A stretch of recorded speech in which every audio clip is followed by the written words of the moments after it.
once again, welcome everyone who's just joined in. Thank you so much for making this time for joining this webinar, which quite literally has people from all around the world. We have Pramath joining in from the US. We have Dr. Gregory Dunn, who's joining in from Rome. And of course, we have all our lovely participants and product enthusiasts who make their time to join this webinar. I'm just going to quickly start with introductions of both our panelists this evening. I will start with Dr. Pramath Raj Sinha. For those who don't know him already, Dr. Pramath Raj Sinha is one of the most well-known figures in Indian higher education, known for his various roles as the founding dean of Indian School of Business, Hyderabad, the founder and trustee of Ashoka University, and as well as the founding chairman of Harappa Upgrad. His vision has influenced the Indian higher education landscape in very significant ways and led to the creation of various programs that meet key market needs, like an MBA program for women, professional and life skills development programs, as well as various innovations in the liberal arts curricula across India. Pramath, thank you so much for making the time and joining us. It's a pleasure to have you. No, this is my webinar, so I should be hosting it. But thank you for having me, and I'm really looking forward to the discussion. And I want to especially welcome Greg, even as you introduce him, because it's great to have him. Back to you, Lokesh. All right. So without further ado, I'll just quickly introduce Dr. Gregory Dunn. Dr. Dunn brings a wealth of experience in various international business education roles to his new role as the Dean of the Harishankar Singhania School of Business. He has a PhD in business strategy and policy from the National University of Singapore, and he has held various and significant academic and leadership positions in more than 5 countries, including roles in academic and curriculum innovation and university management. His areas of teaching and research include entrepreneurship, innovation management, strategy, organizational design, and future studies, which we'll talk about more in just some time. Dr. Dunn, thank you so much for joining us, and it's a pleasure to have you on the webinar. Thank you very much, Lokesh. Looking forward to the conversation. Great. So, the audience today is all hardcore product enthusiasts. So my first question to you, Dr. Dunn, is going to be around how have you seen the evolution of product management as a discipline and as a profession over the last 10 years? And what do you think, given all the advancements in technology that we are seeing at a rapid pace, what do the next 10 years hold for us? Yeah, great question. So product management is a blend of different disciplines. So one of the major strengths of product managers is that they're able to combine insights from both the technical side and the management side and design aspects of product management. So that's really important going forward into the future as we're dealing with an increasingly complex world. Companies need managers who can effectively integrate insights that are coming from the technical side, but then know how to look at it from a business angle to recognize opportunities. So how can these new technologies work for us? How can they best be implemented in order to make us profit, in order to make our organization run more effectively? So people who just have one side of that, either just a purely technical background or a managerial background, can be at a disadvantage. So by going through a program that draws on insights from both, teaches you how to kind of integrate those aspects of, really being ready for the future of how software operates within companies. That's something that's highly valued in companies. It's something that we're seeing a lot more of, both in terms of academics. So universities are increasingly offering courses and even starting to offer degree programs. And JKLU and HSB are kind of at the forefront of doing that. So this is something that can be of great advantage going forward into the future as things just further develop, get more complex with these new technologies, and the demand for people who know how to effectively integrate them continues to grow. Thank you, Dr. Dunn. So you've spoken about the interdisciplinarity of the profession itself, if I may use that word, and the increasing complexity of our world with more technology. So, Pramath, my next question is for you. Is this something in terms of what Dr. Dunn just talked about, the requirements that require managers to blend multiple sort of disciplines? Is that something that inspired the creation of this MBA? Were there more things when you were, thinking about the setting up this program? Yes, Lokesh. I think a lot of people don't know that this idea was actually my brainchild, and I'm very proud of it. I was seeing that traditional programs don't do the kind of justice to this that Greg is talking about. I used to be an academic once, and I left academia because of this. Academics cannot think across disciplines. They just cannot. Greg himself will bear me out. I mean, he's one of the few people who can, which is why he's here. And I've been very fortunate to know Greg for a few years now, and I'm very glad that I was able to convince him to move to Jaipur and be on campus for this to lead this program. But what people don't realize, it's extremely, extremely difficult to house this program in an existing B school or an existing technology or engineering technical institution. Because people just don't think across disciplines. And these two disciplines are so far apart, right? You don't see a great MBA program in an IIT, do you? And you don't see a great technical program in an IIM, do you? And forget design. I mean, design is a very important aspect of this, and Greg talked about that. So at JKLU, we've been putting in place the building blocks for this because it had engineering, it had some management, and it had and has design, which is a very strong discipline at JKLU. So this was waiting to happen. And I saw the opportunity to create something unique. Lokesh, you've known me for many years. You were part of the Young India Fellowship Program. You were at Ashoka. You worked with me across. I love to do things that are unique and different and new. I don't want to do boring stuff. I don't want to create one more MBA program. There are enough MBA programs in this country. But today, the largest number of hires out of ISB are in product management. A few years ago, they used to all go into consulting. Today, they are all going into product management. I've seen it from my experience in building Harappa. It's very difficult to find the kind of product manager that Greg is talking about. Everybody gets these PM titles. These are all inflated titles. They have no clue about this integration that Greg is talking about. You take a software engineer, he's done some technical stuff, usko PM bana do. And then people become PMs, they learn. This is not a true PM. So to build a true PM is what this program is about. There isn't a program like this in India today. There are short-term programs, but those are, you spend 2 years learning how to be a real solid PM. No program in India does it. I'm not sure there are too many programs in the world that do.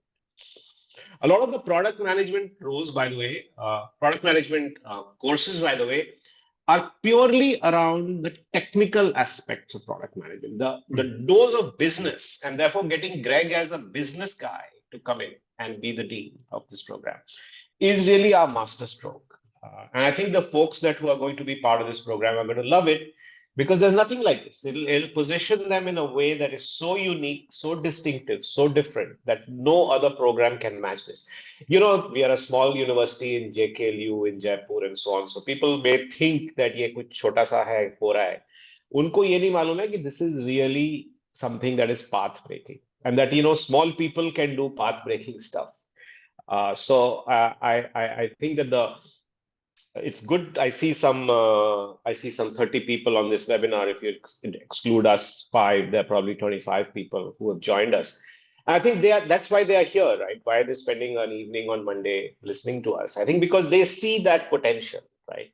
And that's what's exciting about this program. Sorry, I talk too much, but I'm really excited about this program. Right. So Pramath, you spoke about groundbreaking, path-breaking stuff, and I'll just put my next question to Dr. Dunn, right? As the new dean of HSB, what would be some of your primary goals and objectives in making sure that, we deliver on this vision of being path-breaking, groundbreaking? You already spoke about it a little bit about, how difficult this blend is, but if there's anything more that you'd like to add to that. Yeah, certainly. So as Pramath said, one of our major goals is breaking down disciplinary boundaries, being able to work effectively across both technology domains and with the business angle in mind. And then so going out onto the market and being able to approach companies and say, I know how to do this. I know how to effectively integrate these insights coming from technology and apply that to your business. That's very powerful. And there aren't a lot of people who can argue that in the same way, even from top MBA programs in India that have a more traditional business focus. So for these highly in-demand areas, this is something that going out onto the job market after your MBA, you're going to have a major advantage in this because you can very reasonably and fairly argue that you're the best at this. You can do it from all angles. You've had the training. You know how to do it from day one. You don't have to learn something else in order to operate effectively once you get on the ground in the job. Right. Thank you so much. Pramath, you spoke about, this being a one-of-a-kind program, at least in India and maybe, in the world as well. In the global education landscape, how do you sort of see this program getting placed? And, how do we build the reputation and competitiveness of this program? Of course, being distinctive as it is, makes it unique itself. But are there any other things that add to that? And of course, you said Dr. Dunn, with his business experience, is adding something very unique to the flavor. That question I'll pose. Yeah, I think we are thinking. I think we are thinking reputation and internationalization from day one, right, Lokesh? So we've got a international quality academic in Greg, who grew up in the US, studied in some of the top schools, did a PhD from the top university in Asia at NUS, has taught across the world, including in Italy and Kazakhstan and so on. So I think that brings a huge international flavor. There are very few programs that would actually in India have and I don't mean to single this out as his only aspect, but the fact that, we have somebody who brings an international perspective as the dean of this program, and that person is going to be resident with the students in Jaipur, is a huge part of that internationalization. And Greg brings with him lots of networks and connections from around the world. When Sujit was here, he's obviously built a lot of local connections for us. I have brought a lot of my own connections and networks to this program, but I think Greg will also bring a lot of international flavor to this program by his own connections and networks and his own mindset and presence. I think we are looking to also have lots of partnerships, as I've always done in the programs that I've had with universities around the world. I think for those of the students who are interested to do stuff around the world in other universities, I think this will offer a chance for us to take them there. And then I'm hoping that, the module that we have by Hans from the Product Management Institute. I mean, Hans is a internationally recognized scholar, practitioner, teacher in this area. I don't think we could find anybody better. In fact, that even in India, he's highly regarded. IIM Bangalore uses his methods and methodology. So bringing somebody of that caliber, which is the top of the class, if you will, in that field, helps a lot as well. And then I'm hoping that a lot of our students will also start to interact with the Indian subsidiaries of these international companies, like the tech firms that are already in India. So I think those are how we will start to build the links. I really do want this program to be seen as a coveted program in this part of the world.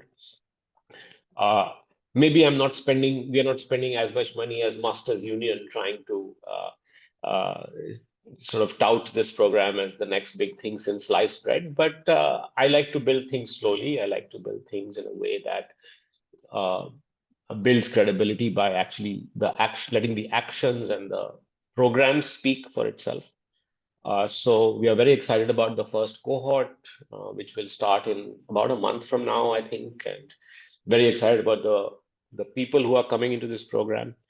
And our job will be to bring them all the capabilities that we talked about, as well as build those linkages that you are talking about through some of the methods that I'm talking about. Thank you, Pramath. Dr. Dunn, would you like to add to that? Yes, I think everything Pramath said is spot on. We have a fantastic connection to ISPMA, so this International Product Management Association, and that's built right into the DNA of the program. And as part of being kind of ready for the future, this program is ideal. So you see product management courses popping up a lot of places. So increasingly, this is in demand. It's not something that we've just invented out of thin air. Pramath has noticed that this is something that companies really need. They're hiring, and typically universities are very slow to adapt. So they've started in some cases adding maybe a course here and there. And there are even a few degree programs around the world. So universities, top universities like Carnegie Mellon in the US, have a full master's program in product management. So specifically designed for that have just gotten started. And this is a trend that's increasingly happening. By doing this now, getting in kind of at the cutting edge of it, this puts you ahead of the competition. It gives you something that ensures you're ready for the future. You're able to operate using the skills and tool sets that companies need tomorrow. So it's a highly exciting program. It's a great pleasure for me to be here and to bridge these disciplinary boundaries, geographic boundaries, and yeah, prepare you to be leaders in the field tomorrow. Thank you. Thank you for that. You mentioned something which is very interesting and which is a great segue into my next question. You mentioned how universities are very slow to adapt to, what the needs of the market are. And, we spoke about how Pramath is also focused on building programs that meet those market needs. Recruiters look to MBAs to solve usually complex problems. How do you plan to ensure that the HSB MBA remains relevant and responsive to the needs of the industry? Because the tech industry sees a very, very rapid, cycle of change every few years. Right. So a lot of that is getting industry tightly involved with the program from its inception. And from a few angles. So that includes looking at our curriculum, making sure that we stay up to date with what we're teaching, that we're not teaching the same thing in 5-10 years. So I've seen that happen even in good MBA programs. The professors will be using slides that are largely the same from a decade ago. That doesn't happen with us. So we constantly update our program, our pedagogy, make sure that we're on the cutting edge. And that we're teaching skills that are needed by companies now and going forward. So part of that is getting companies involved in things like an advisory board, having a conversation, constant ongoing conversation with them. But it's also something that directly involves our students. So getting students involved with internships, with real world projects. So being able to work on the things while still in the program that companies actually do and need. And then being able to have that they can take out onto the job market and say, I've already done this. I know this from all of these angles. I'm able to effectively operate in this position in your organization, and nobody can do it better than me. Right, great. Pramath, you have also been, responsible for, and you've been a recruiter, and you have been responsible for making sure programs meet industry needs. How do you see, the program adapting to, again, the rapid speed of change in the requirements from a product manager these days? So Greg has already talked about that, but listen, I'm still making products in this space. So at Harappa Upgrad now, I see what is needed. And so I'm the biggest infuser of curriculum changes in this program. I'm determined that it should not become these old slide decks and people just going on and on about what they learned about in a book or 5 years ago to talk about product management. So I personally, I'm fascinated by this topic. I think I'm a product manager myself. I design education products, right? And Lokesh, again, you worked with me. So I don't mean to sound pretentious, but I think that this program has been born out of what I've actually witnessed myself, and I'd like to keep doing that. I'd like to keep infusing new ideas into this program.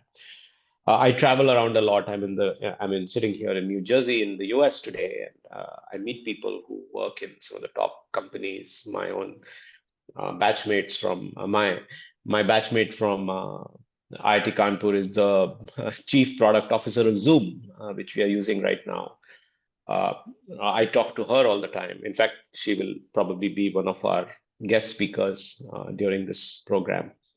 So that's how I infuse ideas and make sure that the program is current. I think the second way is to just, like I said, bring in and Greg said, not make this an academic program. From day one, we brought in mentors, industry experts, projects.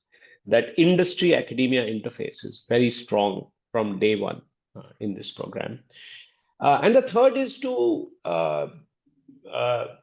make sure that whatever we learn very quickly gets disseminated to the students in this program. I think we are going to use digital tools and any curricular changes that happen, any new article that gets published, any new video that gets created, any new insight that comes, we'll curate it and make sure that people are really up to speed.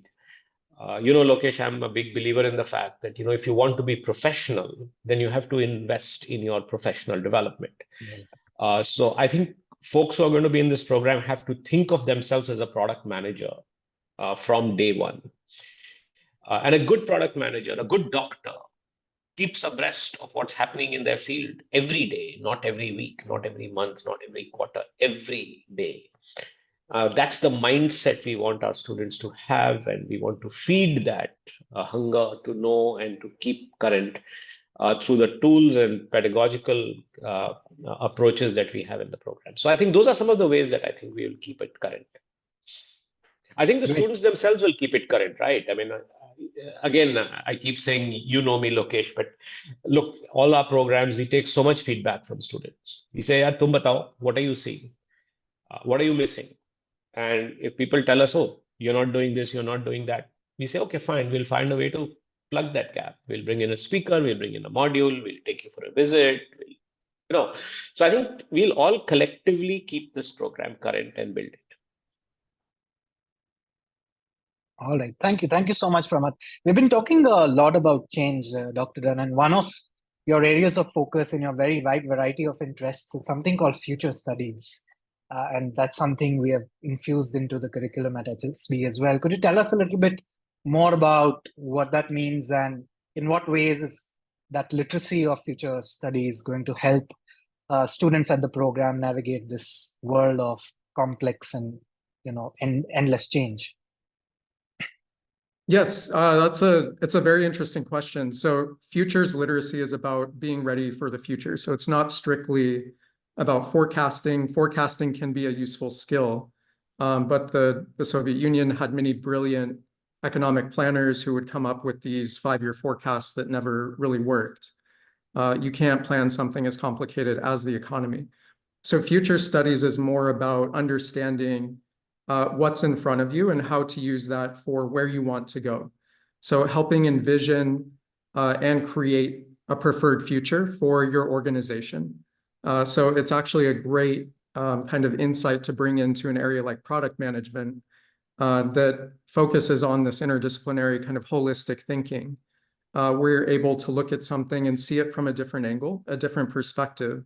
And that's about how to creatively then apply that and have an understanding of where you want to go and how to use that in order to get there.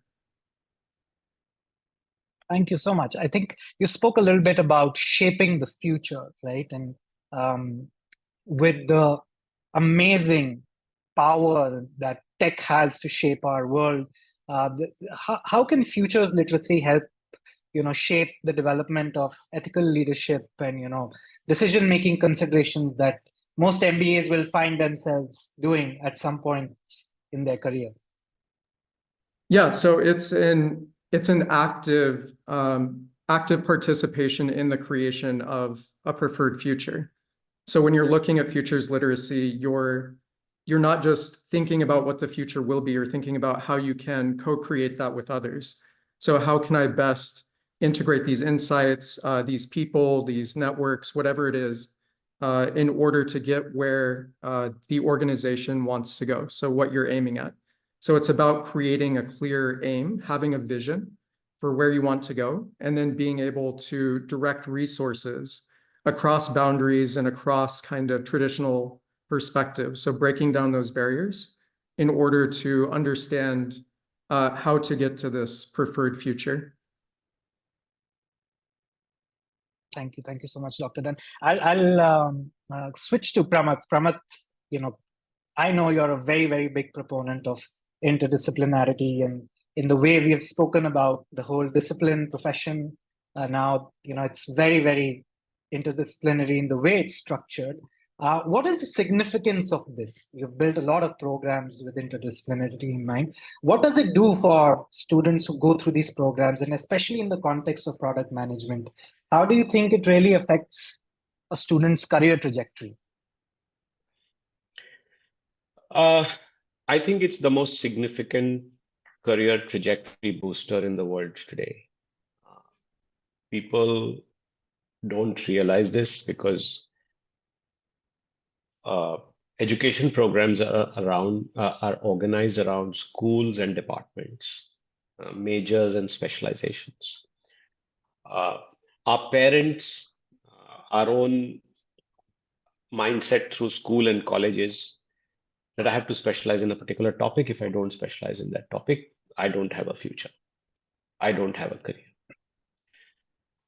The problem is that we make that assumption based on what we see as careers, and we then use logic to say, to get to that career, I need to study this. So that's the thinking process that most of us, even today, have gone through. Our parents definitely went through that process. And I would be probably in the grandparents' generation of a lot of the students here. So for 2-3 generations, this is how we've thought about education. Now, this is today simply not true. This logic doesn't hold, yet we keep holding on to this logic. Where am I going with this argument to your question? No problem that you will solve. If you are an aspirational leader and you want a big career, you want to earn money, you want a thriving career, there is no problem that you are going to solve that will fit any discipline. Any discipline. It will not fit any discipline. I'm a metallurgical engineer. I have not solved any metallurgy problems in my life. I'm a PhD in robotics. I have not solved any robotics problems in my life. I have never done an MBA, and I have only solved management problems in my life. I have never done liberal arts, and I've been only doing liberal arts education in my life. I have never studied entrepreneurship. I have always been an entrepreneur. The reason I'm able to do things that I have not studied in is because I'm not scared. And the reason I'm not scared is because I did study metallurgy, and I did study computer science, and I did study robotics. And I'm an avid reader, and I like to be generally curious. That allowed me to have the confidence that you give me any problem and I'll solve it, even if I'm not trained in it. And that's what interdisciplinarity does. When you do multiple different disciplines and you start to see the connections between disciplines, and you start to see the opportunities at the intersection of disciplines rather than within those disciplines, then it almost makes you invincible. Then you can say, you bring it on, tell me kya problem hai, main solve karta hu. Even if I'm not trained, even if I've not done this work before, sorry, Greg, I keep lapsing into Hindi, but basically I'm saying, bring on the problem and I'll solve it, right? That belief. It comes from the fact that even if I don't know a subject, I can learn it because I've learned so many subjects. Even if I don't know the linkage between this subject and that subject, I know it because I've seen linkages within other subjects and the value of knowing that. So the confidence that it builds in you to take on any task is what the core use of interdisciplinarity is. Now, if you use the old style thinking, people will say, oh, you are confused. What is your specialization? And people used to ask me that. When I joined the University of Toronto after my PhD, I'm sure there are lots of engineers on this call.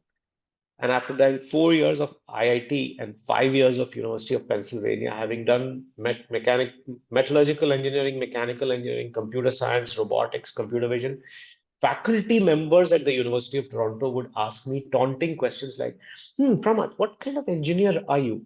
By the way, can you teach a finite element methods course? And I would almost want to give it back to them and say, I can teach any course you want me to give. By the way, can you teach a computer vision course? So that's the difference. I think most people are in the old school of saying, what have you studied?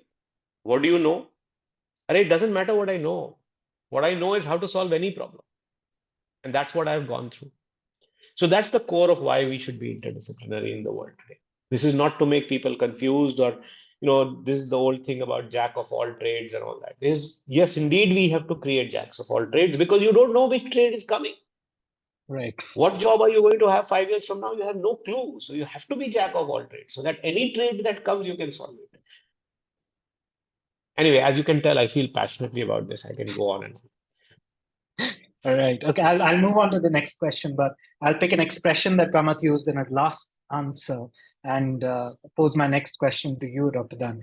He spoke about opportunities at the intersection of disciplines, right? And we're talking about various opportunities that we're creating for our students by virtue of, the distinctiveness of the curriculum, the power of the networks that come with the faculty and the people who are associated. What are the other unique opportunities that HSB offers to the students that come through its doors and, that distinguishes it from other B schools? Yes, I think it's really about the boundaries that we break down. So it is about the interdisciplinary work, but it's also boundaries between organizations. So a lot of universities are quite insular, don't really talk very much to the outside world. Whereas at HSB, we're having an ongoing constant conversation with industry leaders to make sure that we're teaching things that they actually need, that are in demand, that we understand how our students will fit into this increasingly complex global environment. Another kind of great insight from a futurist, since you brought up futures literacy. So there's a famous futurist named Alvin Toffler. One of his great insights that I think is quite true, he argued that there will be as much change in any upcoming 20-year period as there was in the previous century, so prior to that. So his argument is essentially that 20 years down the line, in 2044, the world will look as different as today does to 1924. So change is kind of exponential in terms of culture, in terms of how we interact with technology. And so the world needs people who can effectively break down those barriers and learn how to integrate technology in order to solve future problems. As Pramath said, to be futures ready, to be able to adapt and adjust, not focused on any one discipline, because that's going to change inevitably very quickly within a few years, but have a good understanding of how to combine insights from different fields in order to operate effectively today and tomorrow, well into the future. Great. Thank you so much, Dr. Dunn. I'll just quickly have to check with Yasha and Sanat about how we are doing on time, and then we can move to question and answers. I think there are a bunch of questions in the Q&A section which people have sent in. So Yasha, is it okay if we move to that? Okay, so Yes, we have 10 more minutes, and if anyone in the audience has more questions, please use the Q&A feature, and that sends questions directly to us, the panelists, and we can answer that. But I will open this question up to both you and Dr. Dunn, Pramath. So Karan has asked, what's the difference between a tech MBA and an HSB MBA in product management? How does it differ? I can quickly take that. I think there are some very famous tech MBA programs internationally, typically at a business school. So you'll see them at a business school. And I think the Haas Business School at the University of California, Berkeley, the Johnson School, Cornell has a very famous tech MBA. They have now a campus in New York. NYU, their Stern School of Business, actually has a tech MBA program. Interestingly, all of these are tech programs in an MBA school, which is in a way what HSB is also trying to do. Like I said before, they are a bolt-on to an MBA, not a freshly designed MBA in tech management, though they would argue that it's not the case, that they have actually designed it. Those programs tend to be much broader. So, you can do a tech MBA to become an entrepreneur in the tech space. You can do a tech MBA to become a consultant in the tech space, tech MBA space. We are saying, no. If you want to do that, don't come to us. We are saying, you could still do that. I'm not saying that. But at the end of the day, we are taking a even finer, more focused approach to say, no, we are actually talking about designing products and how do you manage the growth and the evolution of those products.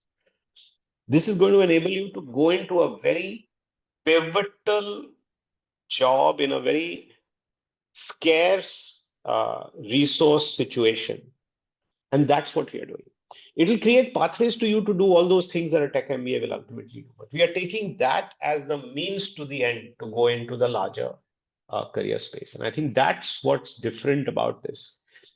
Broadly, it is also a tech MBA. But in more specific terms, it is taking, it's putting a stake in the ground and saying, unless you understand product management, you really won't be a tech MBA. Right. Greg, over to you. Yeah, I think Pramath's answer is that was perfect. So essentially, I would just say that you will be a clear expert in this space. So a tech MBA is much more general. This is something that prepares you to be the best within the space while also having anything that a tech MBA would provide you with, essentially. So you're both more skilled within this domain with this ability to integrate these design, technology, and managerial aspects. And then you also have all of the advantages of doing a tech MBA on top of that. Right. One question that has come in, and I think it's an interesting one. Is it necessary for someone to be from a tech background to get into project management?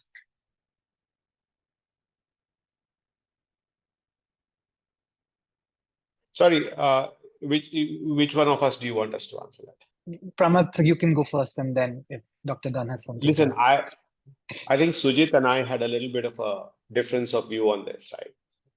I think anybody should be able to do this program. If you don't have the tech stuff, we'll kind of teach you that stuff. I think Sujit was taking a much more purist view about this, and he really wanted people to come from the tech background, and I'm okay with that. I mean, you can't go wrong. But I would say that we should be open to all backgrounds. I don't believe in disciplines. I just don't. And I just don't believe in boxing people based on what they have done before. If that was the case, I would have not done all the things that I've done in my career. And I do very, very technically and functionally complicated and sophisticated stuff. So I don't think that's a requirement, but it helps. But an MBA program is a learning program. We have 2 years. If you are slightly behind on the tech, if you've never programmed before, I'll teach you programming. Yeah, it's not rocket science. Otherwise, millions of people wouldn't be writing programs. Another sort of follow-on question, which is related to this, and maybe Dr. Dunn, you could take both of them together, is What are the components of the tech syllabus at the HSB and as part of the HSB MBA program?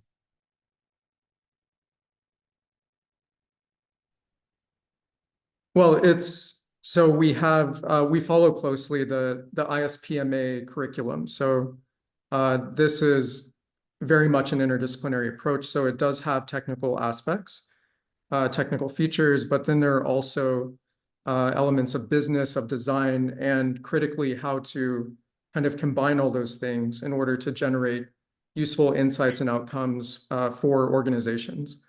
So as part of the program, you get kind of that whole panoply of things with how to best utilize and incorporate insights from across these domains. And as Pramath mentioned, we all come from different backgrounds. We have different life experiences. That's a very natural thing. There are some things that you may be a little bit behind your classmates on. There are other things that you may come in with a bit of an advantage because you already have some exposure to those ideas. But the advantage of this program is that you then get to work with this group of people from diverse backgrounds. So not only from a singular background or perspective, and learn how to work together, how to solve problems, how to integrate all of these insights that you're learning across these domains in order to work effectively in a team and for an organization. Thank you. Thank you so much. There's one more question, and I'm going to modify it. I'm going to read the original first and modify it a little bit because I think we've answered it in bits and pieces. And the question is, what will be the career path for typical HSB graduates? And I think, given what Pramath has said and what you've said, Dr. Dunn, I think what could be the career path for a typical HSB graduate, because the world is so open and there's just so much a specialist product manager could do in today's sort of tech abundant world. Please.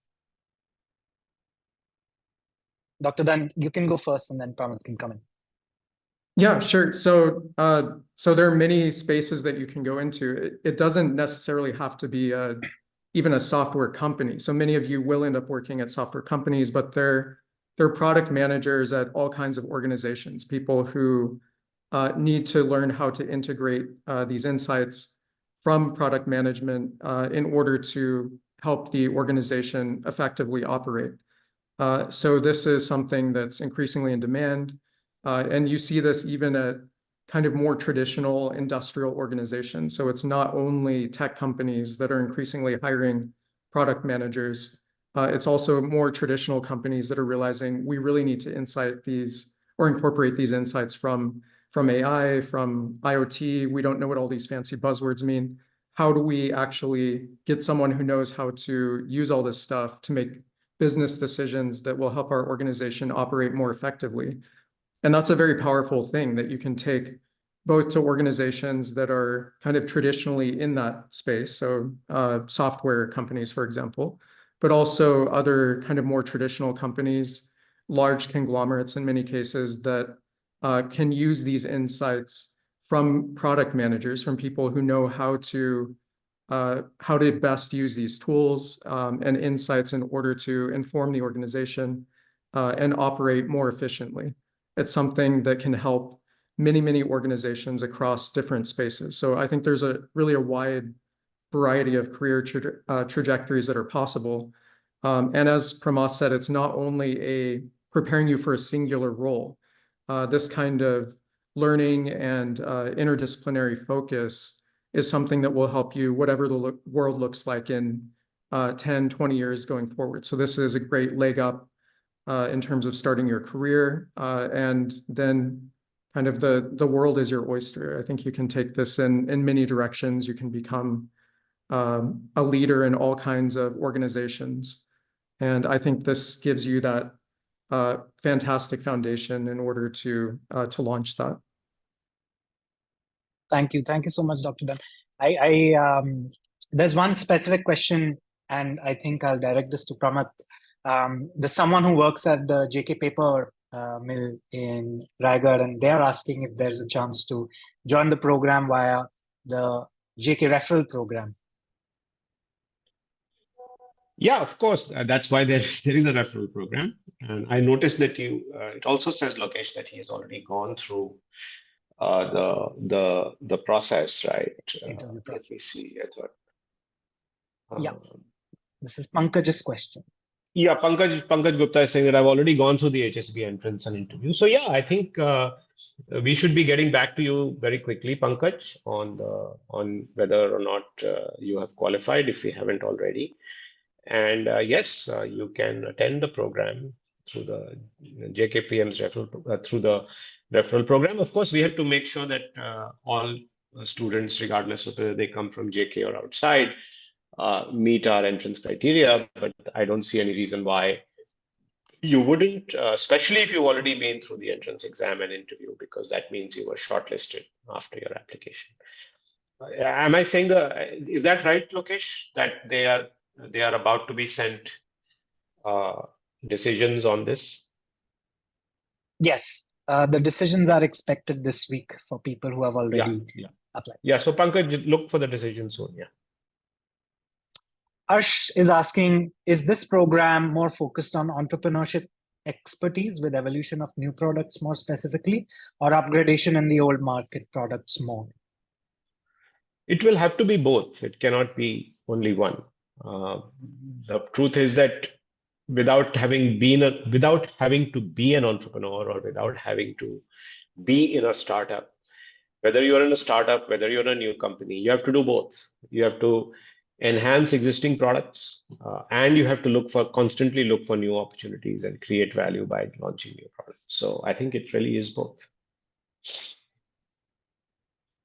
This is addressed to both of you. Can we expect MBA exchange programs to allow for students to go out of India?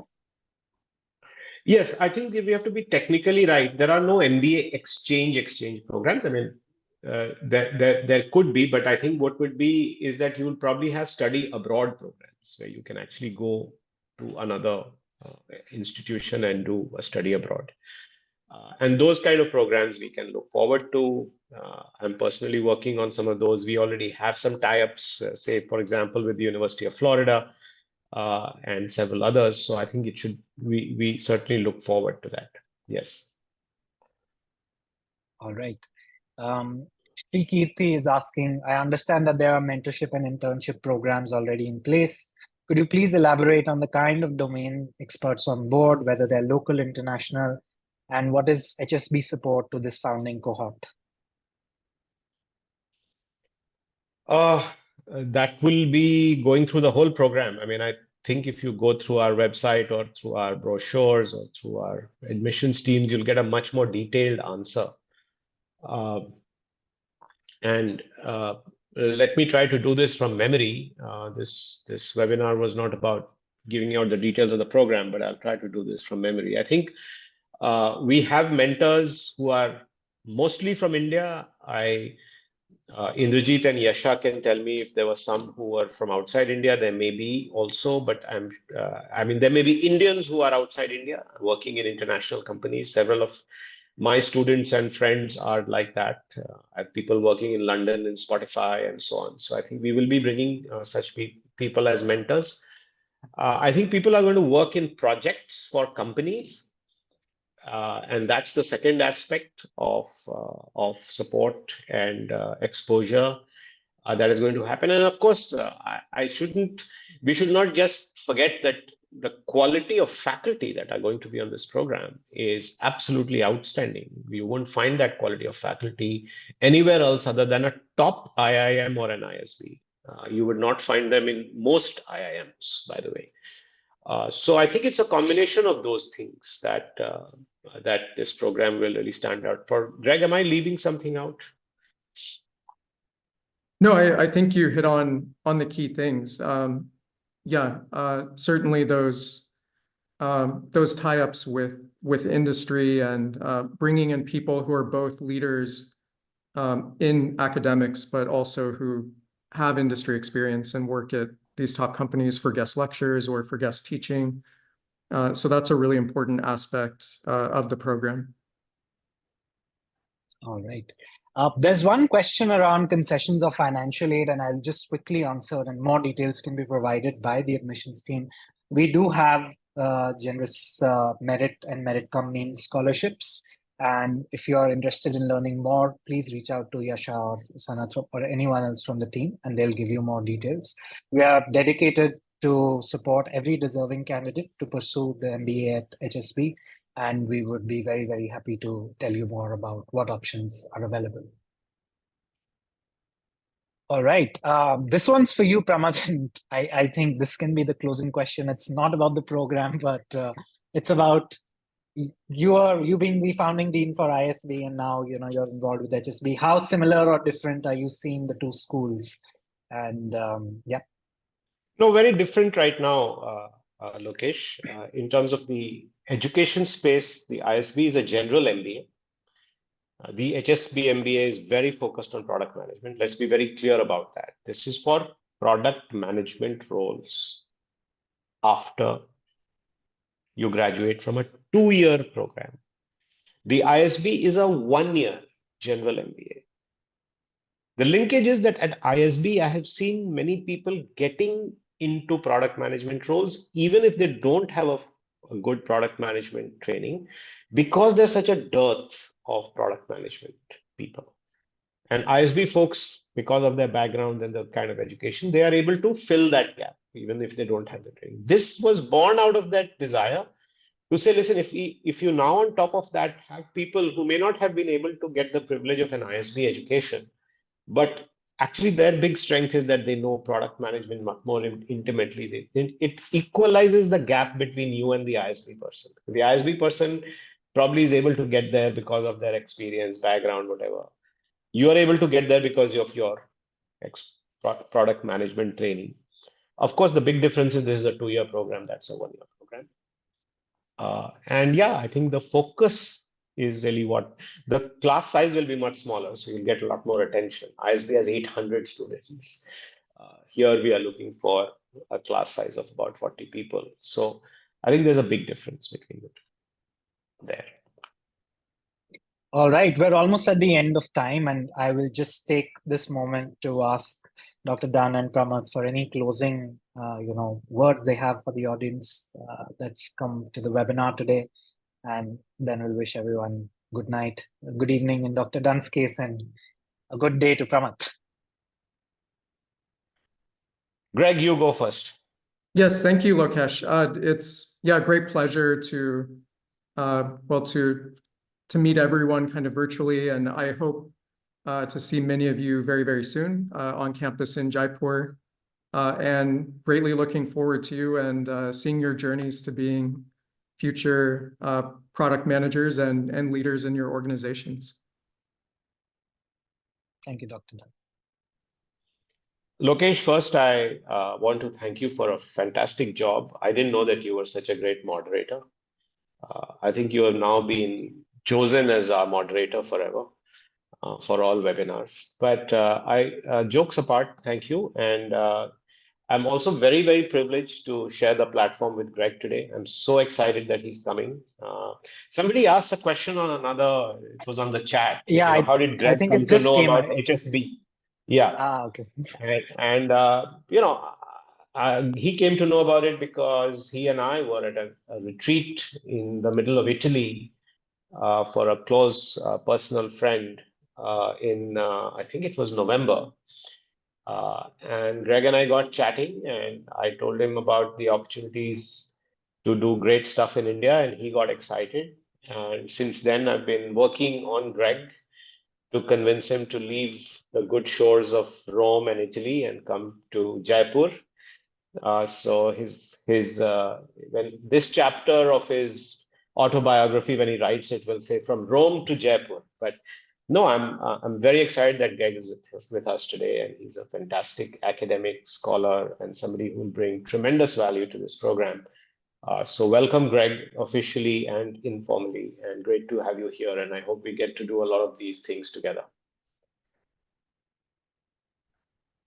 I'll just add, and yeah, thank you, Pramath, and for everyone listening. Pramath, of course, is one of the great leaders in industry and higher education in India. So this is someone who conceived the program to be kind of the core of what makes great leaders. So about the ability to combine all of these insights from different domains.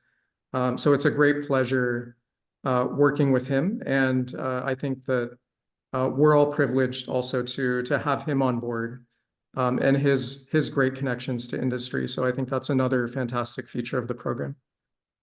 Yeah, I just want to address one issue that may be on people's mind, and it has come up before, is that Sujit is not here and that he has left. And because of his leaving, will the faculty, the mentors, the companies still be there?